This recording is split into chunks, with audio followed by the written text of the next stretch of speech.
రెండు రకాల వ్యక్తులు ఉంటారండి. ఒకళ్ళు స్ట్రాంగ్‌గా ఉండేవాళ్ళు, ఇంకొకళ్ళు వీక్‌గా ఉండేవాళ్ళు. వీళ్ళకి తేడా ఎప్పుడు తెలుస్తుందంటే, పరిస్థితులన్నీ మంచిగున్నప్పుడు ఇద్దరి ప్రవర్తన సేమ్ ఉంటుంది. కానీ ఎప్పుడైతే క్లిష్ట పరిస్థితులు వస్తాయో, సమస్యలు వస్తాయో, ఇబ్బందులు వస్తాయో, అప్పుడు వీళ్ళిద్దరిలో తేడా చాలా ఈజీగా బయటపడుతుంది. ఎందుకంటే ఎవరైతే స్ట్రాంగ్ ఉంటారో వాళ్ళు సమస్యల్ని ఎదుర్కొంటారు. ఇద్దరూ ఇబ్బంది పడతారు. స్ట్రాంగ్ ఉన్నవాళ్ళు, వీక్ ఉన్నవాళ్ళు ఛాలెంజెస్ వచ్చినప్పుడు ఇద్దరూ ఇబ్బంది పడతారు. కానీ తేడా ఎక్కడొస్తుందంటే, స్ట్రాంగ్ ఉన్న వ్యక్తి ఆ సమస్యను ఎదుర్కొని, ఎదిరించి ఎదుగుతారు. కానీ వీక్ ఉన్న వ్యక్తి గివప్ చేసేసి, కాన్ఫిడెన్స్ని కోల్పోయి, వాళ్ళ ఆలోచన విధానాన్ని పదును పెట్టకుండా బ్లాంక్ అయిపోయి కొలాప్స్ అయిపోతారు. నేను ఇది ఎందుకు చెప్తున్నానంటే, మనం కొనే ప్రతి ప్రోడక్ట్ స్ట్రాంగ్ ఉన్నదే కొనుక్కుంటాం. మీరు ఇప్పుడు ఒక ఫోన్ తీసుకోండి. ఇప్పుడు మనం కొనుక్కునేటప్పుడు అది డెలికేట్గా ఉందా, డ్యూరబుల్గా ఉందా చూసుకుంటామా లేదా? ఏదో జస్ట్ ఇలా తగిలితే డెంట్ పడేటైతే కొనుక్కోవడానికి ఇష్టపడతామా? ఒకసారి కింద పడంగానే ఇరిగిపోయేటట్టయితే కొనుక్కోవడానికి ఇష్టపడతామా? మనకి ప్రతి ఒక్కటి బయట నుంచి మనం కొనుక్కునే ప్రతి ఒక్కటి స్ట్రాంగ్ ఉన్నదే కావాలి. మనకి స్ట్రాంగ్ ఉన్న ఇండివిజువల్స్ అంటేనే ఇష్టం. స్పోర్ట్స్లో కూడా బాగా స్ట్రాంగ్గా నిలబడే టీమ్స్ అంటే ఇష్టం. నా క్వశ్చన్ ఏంటంటే, మనం పర్సనల్గా ఒక ఇండివిజువల్ లెవెల్లో స్ట్రాంగ్గా ఉన్నామా, వీక్గా ఉన్నామా? స్ట్రాంగ్గా ఉండటం, వీక్గా ఉండటం అంటే ఆబ్వియస్గా ఇక్కడ అర్థం ఏంటంటే, ఇమోషనల్గా స్ట్రాంగ్ ఉన్నామా, వీక్గా ఉన్నామా? ఇప్పుడు రోగం వస్తే తట్టుకునే శక్తి బాడీకి ఉందండి, కష్టం వస్తే తట్టుకునే శక్తి మైండ్కు ఉందా? అది నా ప్రశ్న. మీరు గనక స్ట్రాంగ్గా ఉంటే, ప్రపంచంలో అందరూ వీక్గా ఉన్నారని నేను అన్నాను, మీరు గనక స్ట్రాంగ్గా ఉంటే, ఏం ఆలోచించి మీరు స్ట్రాంగ్గా తయారయ్యారో మా కామెంట్స్లో తెలియచేయండి. మీరు గనక వీక్గా ఉంటే, ఏం ఆలోచించి వీక్ అవుతున్నారో మాకు తెలియచేయండి.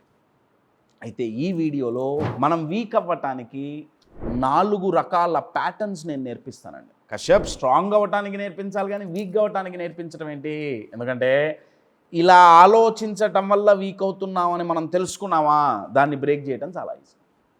సో వీక్, WEAK, ఈ 4 ఏంటి? ఇవి తెలిస్తే మనం ఎలా వీక్ అవుతున్నామో తెలుస్తుంది.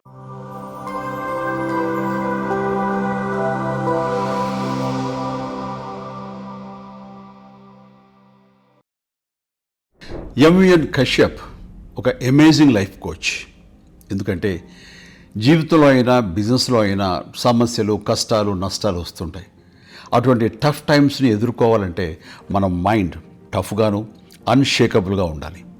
ఎంవిఎన్ కశ్యప్ కండక్ట్ చేసే వర్క్షాప్స్ బీ అన్షేకబుల్ కానివ్వండి, లేదా ఎమోషనల్ మాస్టరీ కానివ్వండి, ఇటువంటి ప్రోగ్రామ్స్ మనల్ని మానసికంగా దృఢంగా చేసి తద్వారా మన ఎదుగుదలకు దోహదపడుతున్నందుకు నాకు చాలా ఆనందంగా ఉంది.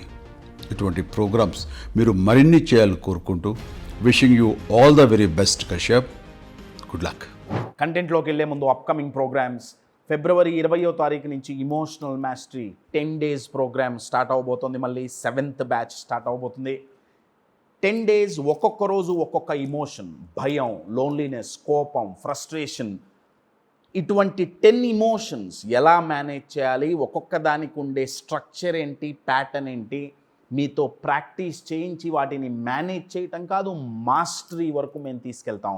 ఎవరైతే ఈ ప్రోగ్రామ్ రిజిస్టర్ చేసుకుంటారో ఇండియాలో ఉండే ప్రతి పార్టిసిపెంట్కి ఒక కిట్ వస్తుంది. ఇలా ఉంటుంది, మీ ఇంటికి పంపిస్తాం.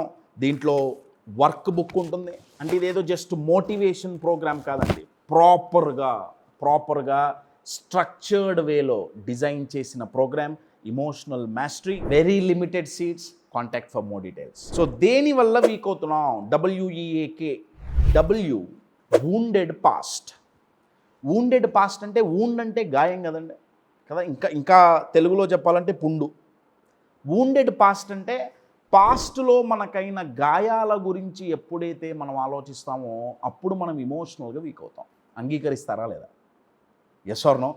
మీకు ఇమ్మీడియట్గా మీ పాస్ట్లో ఏదో ఒక గాయం గుర్తొచ్చి ఉండాలి కదా, ఒకవేళ మీకు అలవాటు ఉంటే. ఇది ఏదైనా కావచ్చండి. ఇప్పుడు ఫర్ అన్ ఎగ్జాంపుల్, చిన్నప్పుడు మనం పెరిగిన విధానంలో మనం ఫేస్ చేసిన ఇబ్బందులు కావచ్చు. కొంతమందికి చాలా బ్యాడ్ చైల్డ్హుడ్ ఉంటుంది. అది పేరెంట్స్ వల్ల కావచ్చు, పియర్స్ వల్ల కావచ్చు, లేకపోతే చుట్టుపక్కల ఎన్విరాన్మెంట్ వల్ల కావచ్చు, అది గుర్తు రావచ్చు, లేకపోతే పాస్ట్ బ్రేకప్స్, రిలేషన్షిప్లో ఇష్యూస్, లేకపోతే పాస్ట్ లాసెస్, పాస్ట్ ఫెయిల్యూర్స్. లేదు అంతా పాస్ట్లో అంతా మంచిగానే ఉంది, చాలా మంచి పొజిషన్లో ఉన్నాం, ఇప్పుడు సక్సెస్ అయ్యాం, కానీ పాస్ట్లో ఈ సక్సెస్ అవ్వడానికి ఎంతో కష్టపడ్డాం, దాని గురించి ఆలోచించినప్పుడు కూడా ఒక్కొక్కసారి ఇమోషనల్గా వీక్ అవుతాం. మన పాస్ట్లో పడ్డ ప్రతి స్ట్రగుల్, ఆ గాయం కనుక మానకపోతే, అంటే మెమరీలోంచి తీసేలేమండి, ఆ గాయం ఎప్పుడూ మెమరీలో ఉంటుంది. నేనేమంటున్నానంటే, ఇప్పుడు గాయం మానిందనుకోండి, ఒక మచ్చ ఉంటుంది, కానీ ఆ మచ్చని ముట్టుకుంటే నొప్పి పుట్టదు కదా. కానీ గాయం మానకుండా జస్ట్ పైన ఏదో చెక్కు కట్టుంది అంతే, పూర్తిగా గాయం మానల. అప్పుడు ఎవరైనా ముట్టుకోగానే ఏమవుతుంది, ఆ చెక్కుడిపోయి మళ్ళీ లోపల నుంచి రక్తం. You're getting my point my dear friends. Past వూండ్స్ని హీల్ చేసుకోకపోతే ప్రజెంట్లో ఇమోషనల్ వీక్నెస్కి కారణమవుతాయి. మీరు ఏ ప్రొఫెషన్లో అయినా ఉండనియండి, ఏ ప్రొఫెషన్లోనే ఉండనియండి, మీరు ఎదగాలి అంటే, మీ 100% పొటెన్షియల్స్ బయటపడాలి అంటే, మై డియర్ ఫ్రెండ్స్, మీ ఇమోషన్స్ మీ గుప్పిట్లో ఉండాలి. So wounded past. ఈ అంటే ఏంటంటే ఎక్స్టర్నల్ కంట్రోల్. అంటే వీళ్ళు ఏం చేస్తారంటే, వీళ్ళ ఇమోషన్స్ అనే టీవీ యొక్క రిమోటు బయట 10 మంది చేతుల్లో పెట్టేస్తారు. అంటే ఎవరన్నా వచ్చి వీళ్ళని హర్ట్ చేయొచ్చు, ఎవరన్నా వచ్చి వీళ్ళ కోపం తెప్పియచ్చు, ఏడిపియచ్చు. వీళ్ళ నోట్లో నుంచి కంటిన్యూస్గా వచ్చే మాట ఏంటంటే, నా కంట్రోల్లో ఏం లేదు, పరిస్థితులు నన్ను ప్రభావితం చేస్తున్నాయి, లేకపోతే నా చుట్టుపక్కల ఉన్న వాళ్ళు నన్ను వీక్గా చేస్తున్నారు, కావాలని రెచ్చగొడుతున్నారు, కావాలని ఇబ్బంది పెడుతున్నారు, కావాలని భయపెడుతున్నారు, కోప్పడేటట్టు చేస్తున్నారు, లేకపోతే డిమోటివేట్ అయ్యేటట్టు చేస్తున్నారు. ప్యాటర్న్ గమనిస్తున్నారా? ఎక్స్టర్నల్ కంట్రోల్ అవతల వాళ్ళ చేతుల్లో ఉంది. నిజమేంటంటే వీళ్ళు అవతల వాళ్ళ చేతుల్లోకి ఇచ్చేశారు. మీకు ట్విస్ట్ చెప్పనా? అసలు చాలామంది ఇమోషనల్గా వీక్గా ఉండటానికి, స్ట్రాంగ్గా ఉండకపోవటానికి కారణం ఏంటో తెలుసా? చాలామంది మైండ్లో ఒక అపనమ్మకం ఉందండి. మన ఇమోషన్స్ మన కంట్రోల్లో ఎక్కడ ఉన్నాయిలే, వేరే వాళ్ళు కదా కంట్రోల్ చేసేది. ఒకసారి ఆలోచించండి, వేరే వాళ్ళు కంట్రోల్ చేసేటట్టయితే మన మైండ్ ఏం చెప్తుంది? అరే నువ్వు మారక్కర్లేదురా, అవతల వాళ్ళు మారాలి. సో మనం ఎప్పుడు మారతాం మరి? అర్థమవుతుందండి?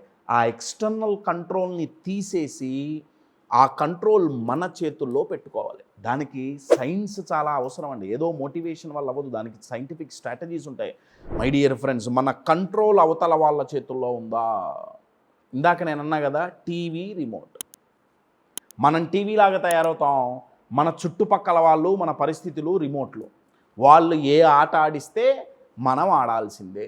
తోలు బొమ్మల్లాగా తయారవుతాం, ఇంకా సింపుల్గా చెప్పాలంటే పప్పెట్స్ అని. సో మన కంట్రోల్ మన చేతుల్లో ఉండాలి, లేకపోతే వీక్ అవుతాం. ఏ అంటే ఏంటంటే ఆటోమేటిక్ లివింగ్. ఈజీగా గుర్తుంటుందని ఈ పదాలు వాడుతున్నాను. ఆటోమేటిక్ లివింగ్ అంటే అర్థం ఏంటంటే ఆటో పైలట్ మోడ్లో ఉంటారు, ఎప్పుడూ ఒకటే pattern. For an example, same situation, ఒక సిచ్యువేషన్లో ఒక వ్యక్తి భయపడ్డాడు, సిమిలర్ అదే సిచ్యువేషన్ వచ్చింది, మళ్ళీ భయం వస్తుంది, వణుకు వస్తుంది, యాంగ్జైటీలోకి పోతారు, ఇబ్బంది పడతారు, ఇది ఇలానే కంటిన్యూ అవుతుంది. లేకపోతే ఒక సిచ్యువేషన్లో కోపం ట్రిగర్ అయింది, అదంతే కంటిన్యూ అవుతుంది. అటువంటి సిచ్యువేషన్ ఎప్పుడు వచ్చినా, లేకపోతే అటువంటి మాటలు ఎవరన్నా కానీ ఇమ్మీడియట్గా కోపం ట్రిగర్ అవుతుంది.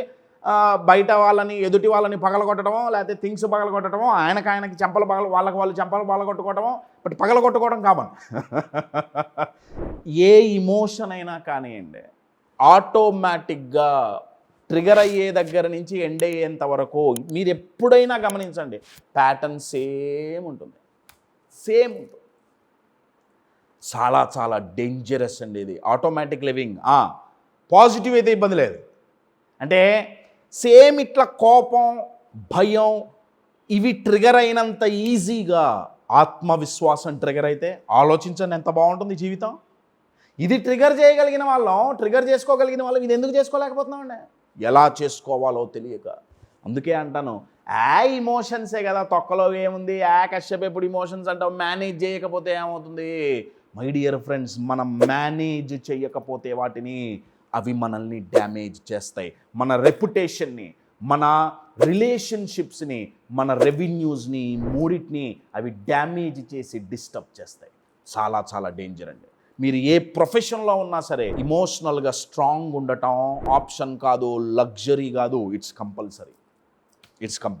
Wounded past, external trigger, automatic living, most important ఇదేంటంటే నోయింగ్ బట్ నాట్ ప్రాక్టీసింగ్. అంటే ఏమవుతోందో తెలుసు, ఎలా ఏ ప్యాటర్న్ వల్ల మనం వీక్ అవుతున్నామో తెలుసు, ఏం చేస్తే బయటికి వస్తామో తెలుసు, అన్నీ తెలుసుకుంటారు వీళ్ళు. ప్రోగ్రాంలు అటెండ్ అవుతారు, పుస్తకాలు చదువుతారు, రోజు యూట్యూబ్లో వీడియోలు చూస్తారు. కానీ వీళ్ళందరూ చెప్పేది ఏంటంటే, అరే మరి ఏంటి చేంజ్ ఏం రాలేదు అంటే ఏదో రీజన్ చెప్తారు, కానీ ప్రాక్టీస్ మాత్రం చేయరు. ఇప్పుడు 2 రకాలండి, ఒకటి తెలియని వాళ్ళు, ఒకటి తెలిసిన వాళ్ళు. తెలియని వాళ్ళకి ఫస్ట్ తెలుసుకుంటే నెక్స్ట్ ఏదో ఒక యాక్షన్ తీసుకుంటారు. రెండో రకం ఏంటంటే వీళ్ళకి తెలుసు కానీ ఎటువంటి యాక్షన్ తీసుకోరు. సఫర్ అవుతున్నారని తెలుసు కానీ ఇవాళ కాకపోతే రేపు. కొంతమంది అసలు ఆశ్చర్యంగా ఉంటుందండి, కొంతమందిని చూస్తుంటే సఫర్ అవ్వటానికి రెడీ అవుతున్నారు.